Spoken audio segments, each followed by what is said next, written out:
Ever walked into a theater thinking, this is going to be the movie of the year, only to walk out wondering how the studio managed to mess up that badly? 2025 was packed with big promises. Star-studded casts, massive budgets, and marketing campaigns that wouldn't shut up. But guess what? Some of those hyped-up movies didn't just flop, they face planted into the pavement, hard. Meanwhile, a few unexpected titles rose from the ashes and crushed expectations, winning over audiences and the box office alike. So today we're counting down the top 10 most anticipated movies of 2025 so far, with 5 that flopped horribly at the box office. And then flipping the script with 5 that actually delivered. Let's get into it. To honor the day I was born, my father named me Snow White. 10. Snow White, Disney. The fairest flop of them all. This wasn't just a movie. This was supposed to be the movie. A modern reimagining of the film that launched the Disney empire. With Rachel Zegler, West Side Story, in the lead, and Gal Gadot, Wonder Woman, as the evil queen, Disney was betting big on this one.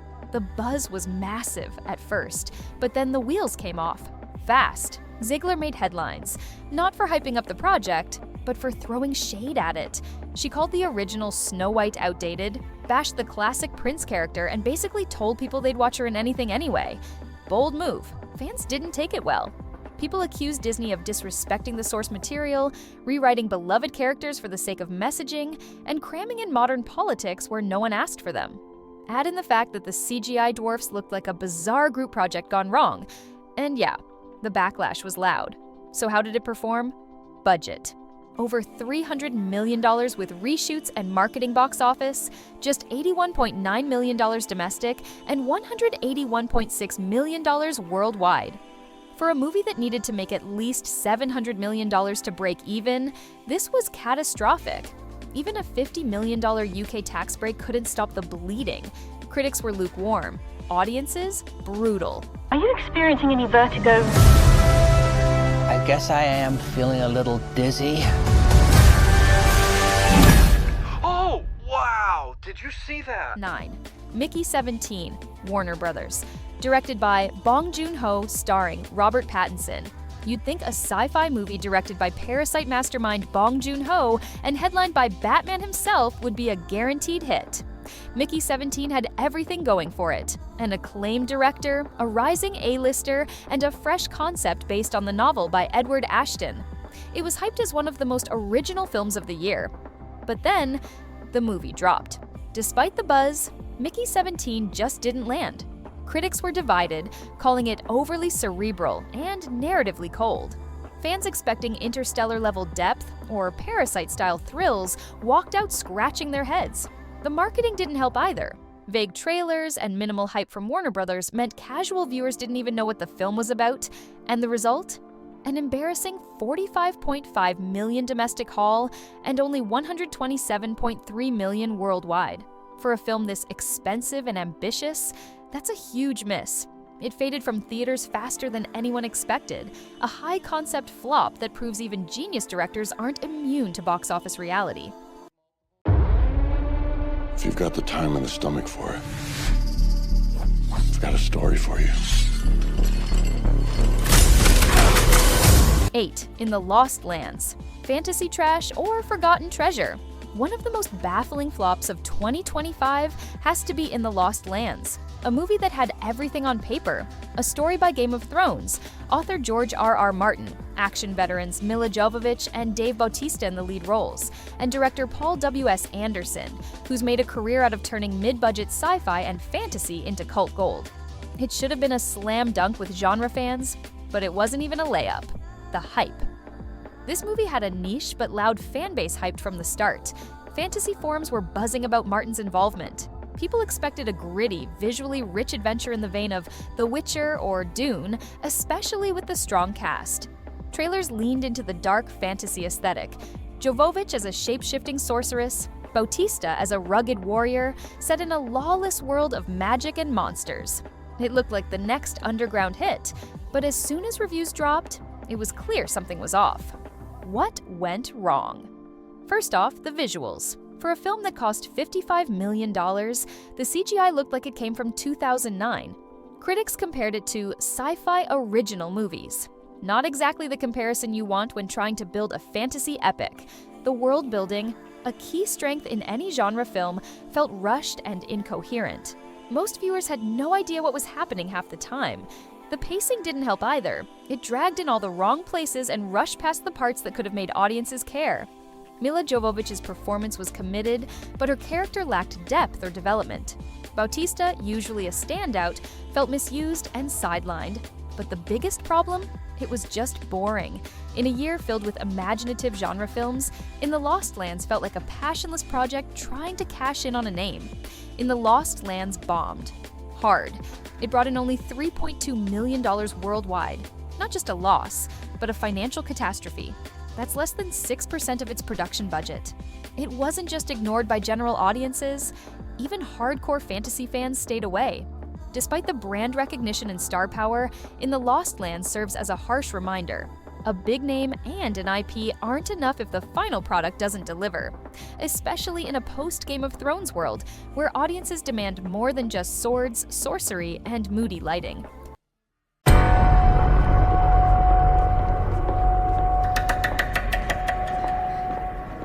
Seven, The Alto Knights.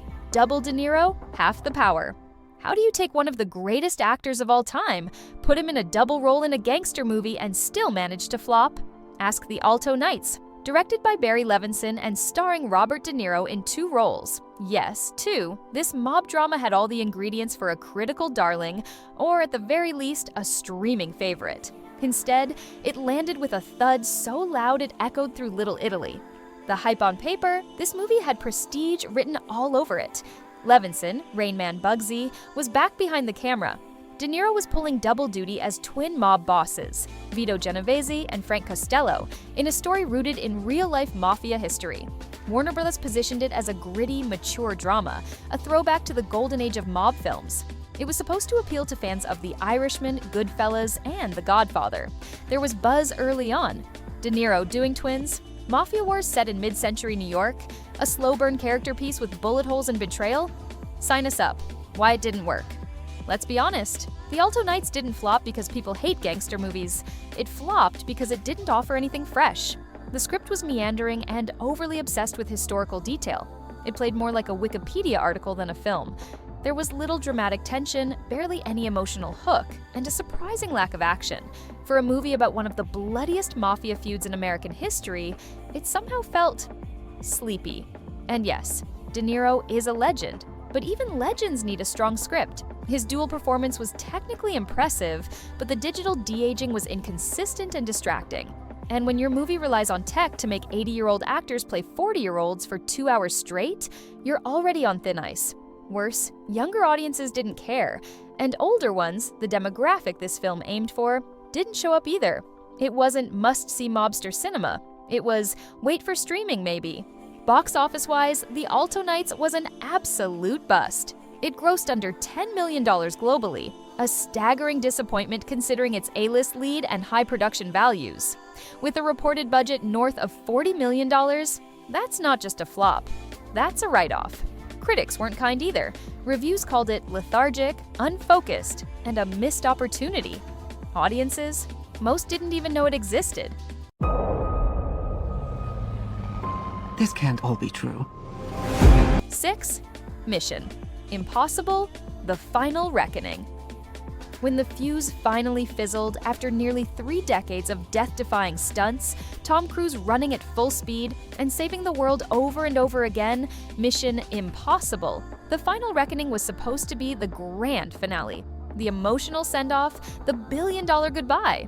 Instead, it turned into a cautionary tale on franchise fatigue, bad timing, and the curse of trying too hard to outdo yourself.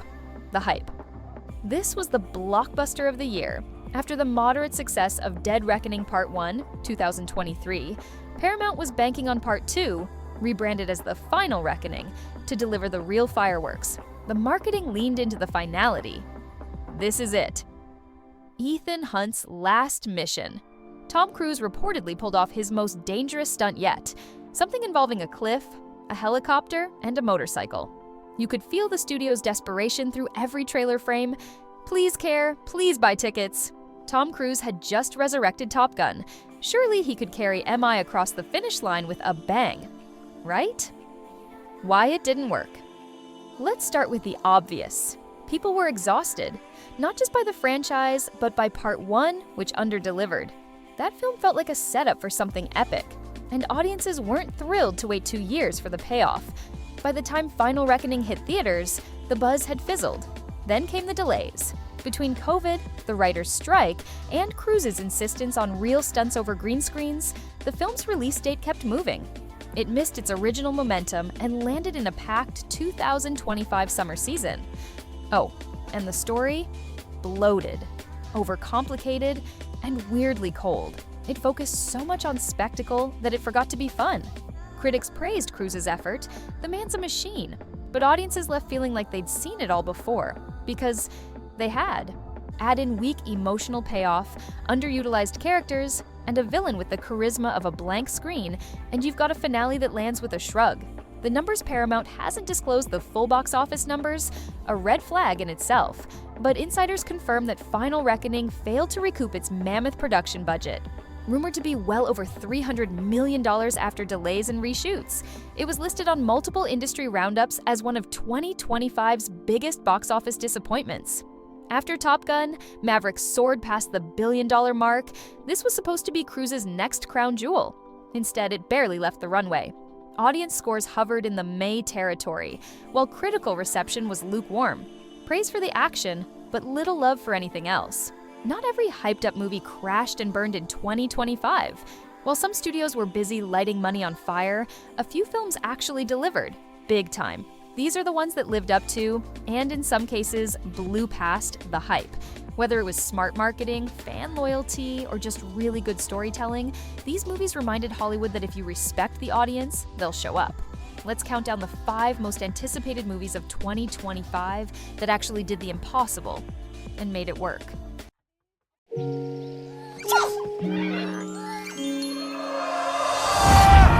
worry! I'm gonna cushion our fall with this water bucket! Release! 5. A Minecraft movie, Warner Brothers. At first glance, a Minecraft movie looked like it was destined for meme status, not blockbuster glory.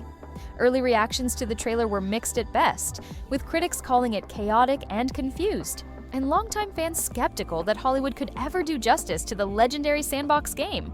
But against all odds, the movie exploded at the box office, earning over $80.6 million in its second weekend alone, and now sits at over $550 million globally, making it the highest-grossing Hollywood release of 2025 so far. Why was it so anticipated? This project had been in development hell for nearly a decade. The idea of a Minecraft movie had been floating around since the mid-2010s, bouncing between directors and studios before finally landing with Jared Hess, Napoleon Dynamite. With names like Jack Black, Jason Momoa, and Jennifer Coolidge attached, the cast brought major star power and curiosity. The anticipation was high not just because of the IP's massive fan base, over 300 million copies sold, making it the best-selling video game of all time, but because audiences were desperate to see if Hollywood could finally adapt a beloved franchise without ruining it. Why did it work? The film didn't pretend to be high art, and that was its secret weapon. Instead of a gritty reimagining, a Minecraft movie leaned into absurdity, chaos, and fan service. Scenes like Steve's water bucket clutch, chicken jockey fights, and a Technoblade pig cameo spoke directly to Minecraft's culture. Even the cameos, from Dan TDM to Af Mao, were acknowledgments of the creators who helped build the brand's cultural legacy. Critics weren't impressed. The film sits at 40% on Rotten Tomatoes, with reviewers calling it loud, silly, and nonsensical. But audiences loved it, giving it an 87% audience score. Theater reactions went viral, with crowds clapping, yelling lines, and even getting kicked out for throwing popcorn during key scenes. The movie became less about plot and more about a shared chaotic event, something theaters haven't seen in years. You asked for me. Here I am. 4. Captain America, Brave New World, Disney to Marvel. This one had all eyes on it, for better or worse. Captain America. Brave New World marked the fourth installment in the Captain America series, but the first without Chris Evans as Steve Rogers. Instead, Anthony Mackie's Sam Wilson officially stepped into the shield-slinging spotlight, and fans were curious and divided about what that would look like. Despite intense online discourse, skepticism over Marvel fatigue, and political buzzwords flying in every direction, the film delivered a solid hit at the box office. $199.9 million domestically and $413.4 million worldwide. Why was it so anticipated? The Captain America films have always been some of the MCU's most grounded and politically charged entries. With Brave New World, Disney promised a return to those roots, but this time with Sam Wilson as Cap, following the events of The Falcon and The Winter Soldier. Add in the return of Harrison Ford stepping in as President Ross, replacing the late William Hurt, and even buzz about connections to the upcoming Thunderbolts, and the hype was very real. It was also set up as a major turning point for Phase 5, a test of whether the MCU still had its grip on general audiences. Why did it work? Despite all the noise surrounding the project, Brave New World managed to win over fans by sticking to what Marvel does best: action, character development, and world building. While critics noted that it didn't reinvent the wheel, the movie offered compelling performances, politically relevant stakes, and solid set pieces, all backed by Anthony Mackie's most confident performance yet. And unlike other MCU entries, Looking at You, Quantumania, this one felt human. It reined in the multiverse chaos and brought back that gritty espionage vibe from The Winter Soldier, which many fans have been begging for. Audience reaction was generally positive, especially among longtime MCU watchers who felt like the film was getting back on track after a rocky Phase 4. What does this mean for Marvel? It's not a billion-dollar smash like the MCU's glory days, but in a post-Endgame world, Brave New World was a reaffirmation that Marvel isn't dead yet. They just need to ground their stories, cut the fluff, and trust the characters. Dogman! Third, Dogman, Universal. Who would have thought that a half-dog, half-cop hybrid cartoon would end up bodying other major studio releases in 2025? Based on Dav Pilkey's smash hit graphic novel series, Dogman turned out to be an unexpected box office underdog-turned-champion, proving yet again that if you make a film for kids and keep it fun, they'll show up and bring the parents with them. The film pulled in a whopping $97.9 million domestically and $137 million worldwide, cementing itself as one of the top-performing family films of the year. Why was it anticipated? Fans of Pilkey's Captain Underpants series already knew what kind of absurdity they were in for. Dogman is ridiculous, slapstick-heavy, and exactly the kind of chaotic energy kids live for. Combine that with the wild popularity of the books, which have sold over 60 million copies globally, and Universal had a built-in audience waiting with popcorn in hand. And with the success of The Bad Guys and Puss in Boots: The Last Wish, Universal's animation division had been on a roll. Why did it work? Simple, it didn't try to be anything it wasn't. Dogman leaned fully into its wacky premise, delivering a fast-paced, cartoonish adventure packed with visual gags, potty humor, and just enough heart to keep parents smiling too. The animation style mimicked the crayon-doodled charm of the books, the jokes landed with the younger crowd, and the film knew how to keep the runtime short and the energy high. It was a breath of fresh air in a family film landscape that often tries to force deeper, adult themes into the mix. Dogman said nah, and went full cartoon chaos. And it worked. What does this mean? Studios, take notes. Not every kid's movie needs to be Pixar deep. Sometimes all you need is a lovable mutt with a badge, a giant robot cat, and an army of hot dog villains. That's the formula right there. Dogman didn't just entertain, it reminded everyone that making movies for kids can still mean making big money. 你愿与老夫一同出征否？这家伙，我最擅长。我乃哪吒三太子。瞧瞧。 2. Ne Zha 2, Beijing in Light Pictures. While Hollywood was busy crashing and burning with over-budget flops and forced rewrites, China quietly dropped an animated sequel that didn't just perform, it redefined global animation success. Ne Zha 2 wasn't just a hit, it was a box office nuke. The film earned over $2.15 billion worldwide, becoming the highest-grossing animated film of all time, and the first non-English movie to break the $2 billion ceiling. Why was it anticipated? The first Ne Zha, 2019, was already a game changer, hailed for its gorgeous animation, mythological storytelling, and massive domestic success. Chinese audiences had been waiting 5 years for the follow-up, and Beijing and Light Pictures spent big and worked smart to deliver a sequel that didn't just ride the original's coattails, it leveled up. With fans hyped across Asia and curiosity rising overseas, anticipation turned into a global event, especially with word-of-mouth exploding on platforms like TikTok, Bilibili, and even Reddit.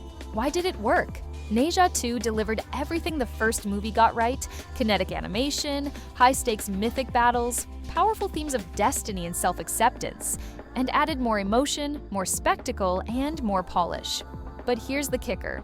It didn't feel like a Western copycat. It felt authentically Chinese, rooted in ancient mythology but told with modern flair. The film's identity wasn't watered down for global audiences. And ironically, that's exactly why global audiences loved it.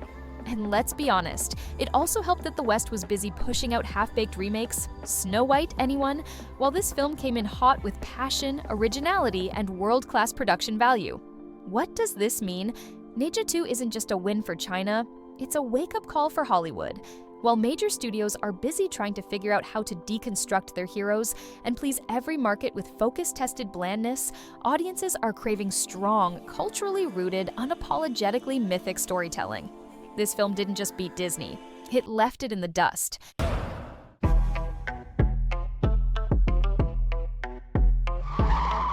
I'm sorry, I had to get a jump from Shamika, and they had a checkpoint delivery, I had to go all the way around. One of them days, Sony. In a year dominated by sequels, reboots, and billion-dollar IP meltdowns, Sony quietly dropped an original, non-franchise film. And it actually worked. One of them days proved that you don't need capes, nostalgia bait, or cinematic universes to get people into theaters. Just a good story, strong characters, and real emotion. Why was it anticipated? Let's be real, it wasn't. One of them days wasn't part of any billion-dollar saga.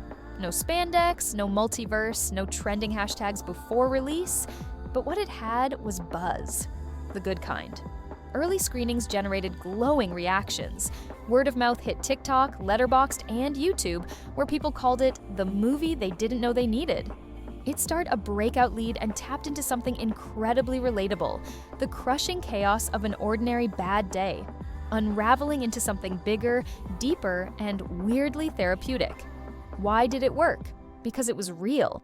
It was grounded. It didn't talk down to the audience or wrap everything in a billion-dollar sheen. It leaned into character-driven storytelling and gave viewers heartfelt drama, biting humor, and a quiet catharsis that most blockbusters forgot how to do. It also arrived when audiences were desperate for something new.